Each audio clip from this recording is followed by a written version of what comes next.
The Indian rupee has been falling or depreciating quite a bit in recent weeks.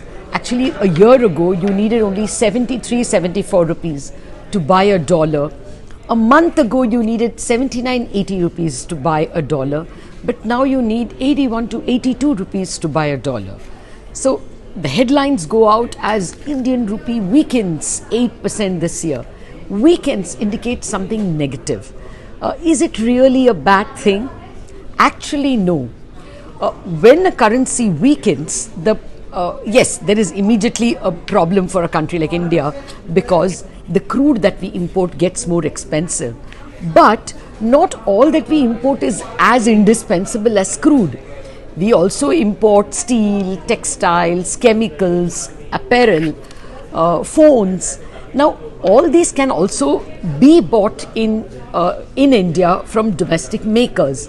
When the rupee depreciates, these imports become expensive and consumers turn to the domestic market. So domestic companies actually have an advantage. They have less foreign competition. Also because the imported good is expensive, you are multiplying by 82 and not 75 for every dollar of imports. The domestic companies are able to raise the prices of the goods. They actually do well.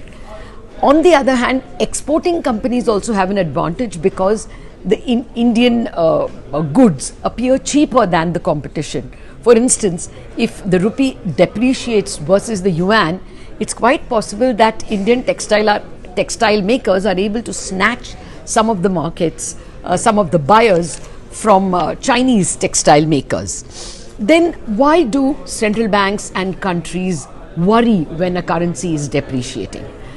This is because it is possible that a depreciating currency or rapidly depreciating currency becomes destabilizing. For instance, exporters may think that, the rupee is depreciating, I won't sell it when it is 81, I won't sell when it is 82, maybe I will get 83, maybe I'll get 84. Likewise, importers will look at the falling rupee and say, my God, I should have bought my dollars when it was 79 or 80. Let me go and buy at least 1 month, 3 month import dollars needed for imports right away. This leads to, depreciation begetting depreciation.